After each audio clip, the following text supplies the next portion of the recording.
Simply because we have a lot of people here does not mean that. Actually, Jared, you have my roll call.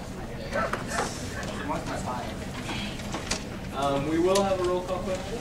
Keep it fun at the start, hopefully still. And Marker, to give you time to think, you have to give me a guess at when we're going to see the majority of the grass after this term. So when is the majority of the snow going to melt? I need a date.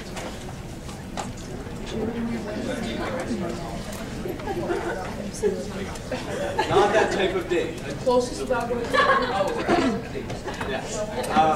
Senator Barker, you ready? Hey, how you doing? Senator Bourne.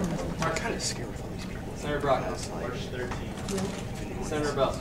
March 23rd. Senator Garrett. Right before the big event. Senator Eggers. May 7th. Senator Fennell. April 1st. Senator Fetty.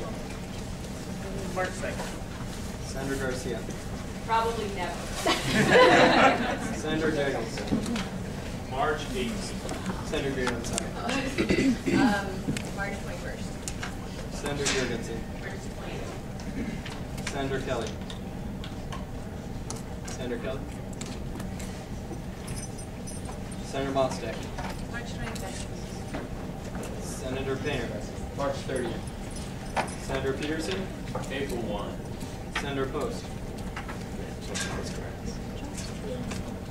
Senator Redden. February 25th. Senator Rocker. Senator Solomon. Senator Schultz. Senator Shalani. March 11th. Senator Solomon. April 11th. Senator Steele. St. Patrick's Day. 17th. Peter Tiedemann. March 22nd. Senator Wallace. Senator White. March 8th. Senator Woodside. June 2nd. Senator Williams. Right after shit basketball. FCLA Chair Lee. March 18th. CFA Chair Lodia. March 22nd. GLC Chair Barmore. Recording Secretary.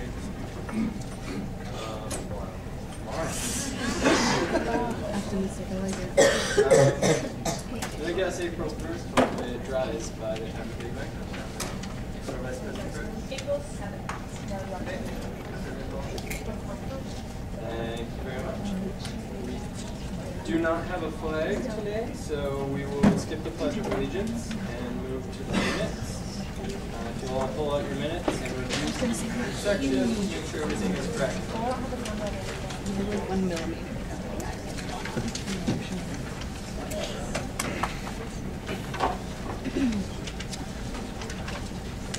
Is there any objection to the waiving of the reading of the minutes?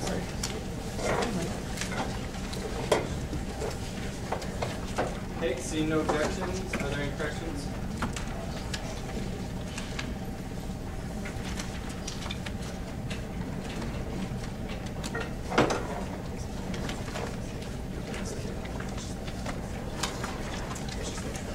Any corrections?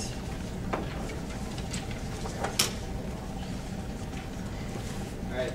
Seeing no corrections, are there any objections? Seeing no objections, the minutes stand approved. We'll move to appointments. We have Student Court Associate Justice Robert Sullivan, appointment number 71. Are there any questions on that one? Okay, seeing no questions, is there any objection to appointment number 71?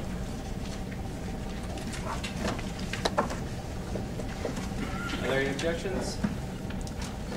Okay, appointment number 71 has been approved.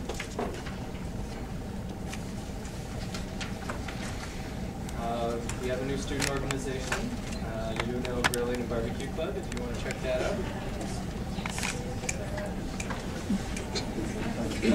Okay, with that, we will move into open forum. The first person that I do have on My new agenda is Molly Young with Unite. Would you like to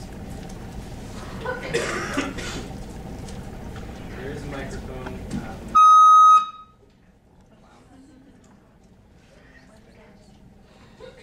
Try it one more time. Cover your ears. Good.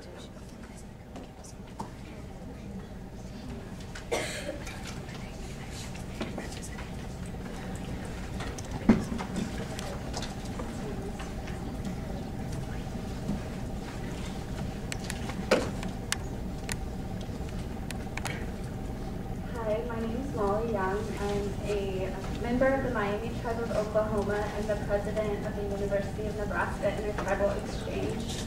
I'm glad to be here before you tonight. Before I begin, let me first say Mishinewe, thank you for your commitment to making sure all UNL students feel welcome on campus. The diversity plan passed by this very Senate establishes our student government as a, quote, strong advocate for minority student issues. The plan challenges intolerance and ensures all students are afforded a safe, respectful, and inclusive university environment. Ignorant, intolerant student behavior, however, challenges such an environment.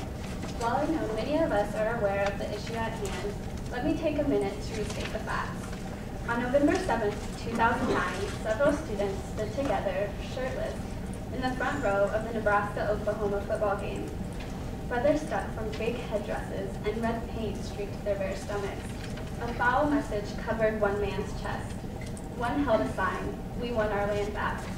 It wasn't hard to miss the group, since the stadium's big screen televisions showed the men several times during the game. So did ABC, which broadcast the match in 27 states to 34% of its viewing audience that night. That same night, Nebraska alum and current New York Yankees pitcher Java Chamberlain was honored during the game. Chamberlain's a member of the Winnebago Tribe of Nebraska and one of UNL's most famous alums in recent memory. But our university's reaction to the students' intolerant behavior has dishonored Chamberlain and all Native people. To date, no official university body, student, administration, or faculty has released a statement condemning their behavior. Instead, those bodies have sent a message that UNL tolerates offensive behavior, especially actions that exploit and stereotype members of minority communities.